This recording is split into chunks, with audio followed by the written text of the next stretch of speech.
Children, part 4 में the chapter representation of 1857 में हम लोग what the rebels wanted, vision of unity, इस टॉपिक पर चर्चा करेंगे। इस टॉपिक पर मैं आपको बताऊंगी कि रिबल्स जो विद्रोही थे उनका क्या विजन था, वो क्या चाहते थे, वो यूनिटी, एकता को किस तरीके से उन एकता के प्रति उनका क्या जो है विजन था, उन लोगों ने क्या किया हिंदू और मुस्लिम्स को एक करने के लिए। इसके लिए सबसे पहले जो है हम ये देखेंगे कि एक प्रोक्लेमेशन एंड इश्तहार नोटिफिकेशंस को बोलते हैं, were issued by rebels leaders. For example हमारे पास में है the Azamgarh proclamation on 25 August 1857। इसमें जो है हिंदू और मुस्लिम्स को किस तरीके से जो है पार्टिसिपेट करना है उसको रिबल्स लोगों ने एड्रेस किया है या बताया है। The rebel tried to get the support of all sections of the society irrespective of their caste and creed।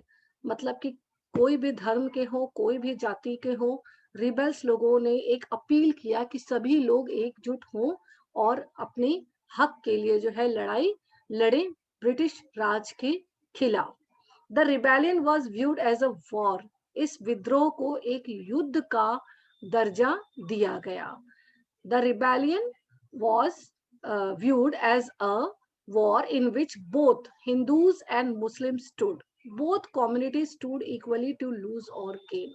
मतलब ये कहा गया कि दोनों एक साथ लड़ेंगे और अगर कोई नुकसान या फायदा होगा तो दोनों कम्युनिटी को फायदा या नुकसान होगा। The Ishtahar brought to the forefront memories of the pre-British Hindu-Muslim past। अंग्रेजों के आने के पहले भारत में हिंदू और मुस्लिम्स किस तरीके से रहते थे, इसको जो है इश्तिहार में लिखा गया और सर्कुलेट किया गया। मतलब पुरानी चीजों को लोगों को याद दिलाया गया कि किसी समय पे किस तरीके से एक साथ हम जो है हम लोग रहा करते थे। The proclamation issued under the name of Bahadur Shah. Bahadur Shah जो कि लास्ट मुगल एम्परर थे और 1857 रिवॉल्ट के लीडर इनको बनाया गया। Appealed to the people to join the fight under the standards of both Mohammad and Mahavir. मतलब मोहम्मद जो है मुस्लिम्स के लिए पैगंबर मोहम्मद और महावीर जो है वो हिंदूज के लिए। तो ये इनके नाम पर कहा गया कि आप एक हो, एकजुट हो और हम अपनी बात को जो है हम अपनी फाइट को हम कंटिन्यू करें और ब्रिटिश राज को यहाँ से हटा दिया जाए या भगा दिया जाए। उसके आगे व्हाट द रिबल वांट्स के ही आगे है कि 10 religious differences were not visible between the two communities in 1857 despite the Britishers attempt to create a wedge between them, but the rebel tried to materialize their vision of unity।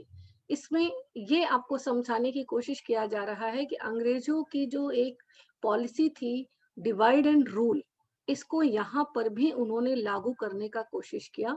एक example है जो western Uttar Pradesh में बरेली नाम का जगह है, जहाँ पर कि ऐसा लोगों के सामने आया कि हिंदुओं को ब्रिटिशर्स ने 50,000 रुपया दिया था मुस्लिम्स के खिलाफ एक्शन लेने के लिए, यानी कि दोनों के बीच में लड़ाई जो है वो पैदा करने के लिए या मतभेद पैदा करने के लिए ब्रिटिशर्स ने 50,000 रुपीज जो है वो खर्च किए थे। लेकिन 1857 का रिवॉल्ट बेटा जी हिंदू और मुस्लिम्स की एकता का एक बेहतरीन एग्जाम्पल है। The proclamation completely rejected everything associated with British rule। सभी जो लोग, इवन लोग भी, चीजें भी, जो ब्रिटिश राज से रिलेटेड था उसको जो है हम लोगों ने नष्ट करने का कोशिश स्टार्ट कर दिया या उसको बाइकआउट करने का कोशिश जो है ना वो प्रारंभ हो गया। They condemnated the British for the annexation they had carried out and the treaties they had broken। जो उन लोगों ने संधियां की उसको उन्होंने तोड़ दिया, जो उन्होंने एनेक्सेशन किया, गलत ढंग से एनेक्सेशन किया, अपने ब्रिटिश पॉलिसीज बना के जो भारतीय राज्यों को अपने राज्यों में मिलाया, इन सब बातों को विद्रोहियों ने जो है ना वो इसका विरोध किया।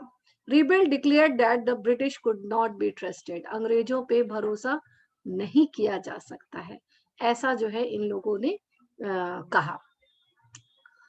नेक्स्ट है the British land revenue settlements और सिस्टम हैड डिस्पोज्ड लैंडलॉर्ड। हमने इसके पहले तालुकदार्स का सिचुएशन देखा था कि किस तरीके से तालुकदार्स लोगों को, जो कि पावरफुल आदमी थे, जो हेरिडिटरी कई सालों से जो है अपने अपने एरिया के जो है पावरफुल आदमी थे, बहुत सारा उनका लैंड था उनके पास में, उनको जो आर्मीज रखते थे, उनका अपना फोर्ट था, किस तरीके से उनको डिसबैंड कर दिया, उनके आर्मी उनसे हटा दिया, उनके फोर्ट्रेसेस उनसे छीन लिए गए, उनके लैंड उनसे ले लिए गए।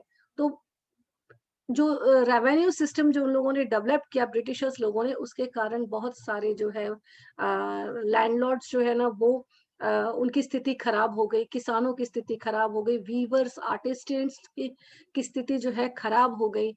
इसके कारण जो है वो सभी लोग धीरे धीरे करके ब्रिटिश के खिलाफ जो है वो होने लग गए। तो foreign commerce had ruined the weavers and artists को, उनके जो है सारी जिंदगी को जो है ना बर्बाद कर दिया था।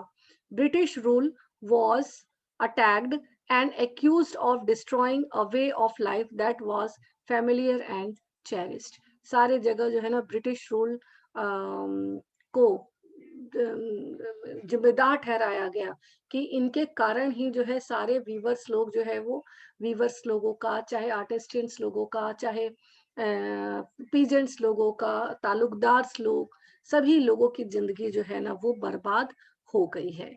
The rebel wanted to restore the previous life. अंग्रेजों के आने के पहले का जो सिचुएशन, जो स्थिति था भारत में, उसको जो है rebels wanted to restore the previous life, वो पहले की जिंदगी जैसा वापस लाना चाहते थे।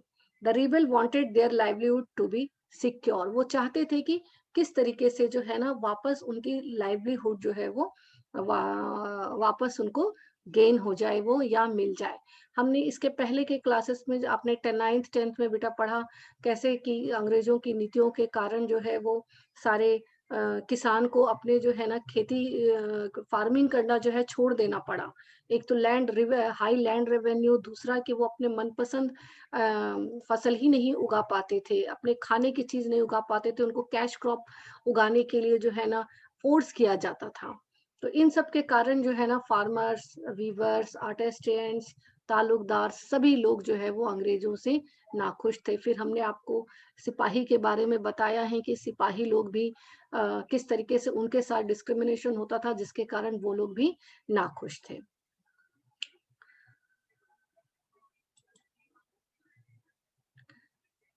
अब आता है the vision of different social groups. इसमें जो है हम देखेंगे कि क्या क्या स्थिति जो है डिफरेंट सोशल ग्रुप्स लोगों ने क्या क्या डिफरेंट जो है उनके विचार थे।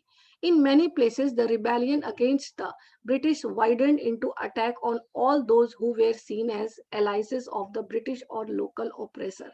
जो लोग अंग्रेजों के साथ थे, ब्रिटिशर्स के साथ में थे, वो चाहे जमींदार हो, जो कि और भी कोई भी ऑफिसर्स हो, मनी लेंडर्स हो, मनी लेंडर्स को भी जो है इंडियन लोग वो एक ऑपरेसर की तरह जो है देखे, तो उन लोगों पर अटैक किया गया। The rebel deliberately sought to humiliate the elites of the city. In villages they burnt account books and ransacked money lenders' house.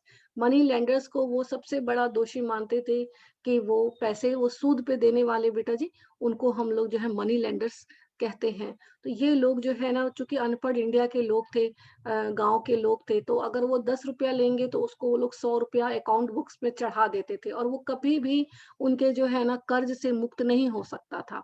तो इसके लिए उन लोगों ने अटैक किया मनी लेंडर्स के हाउसेस पे और उनके अकाउंट बुक्स को जो है जला दिया। This was an attempt to overturn traditional hierarchies, rebel against all oppressors, which presents a glimpse of an alternative vision of a agrarian society.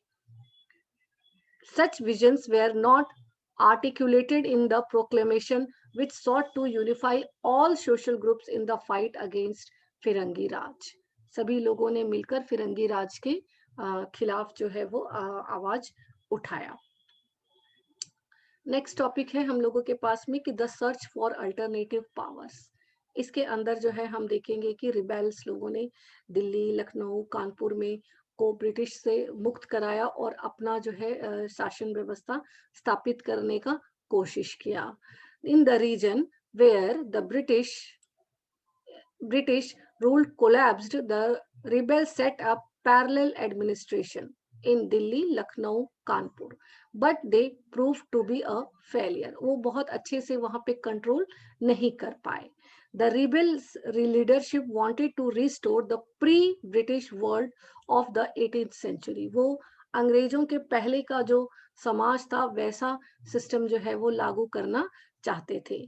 The administrative structure established by the rebel aimed at meeting the demands of war.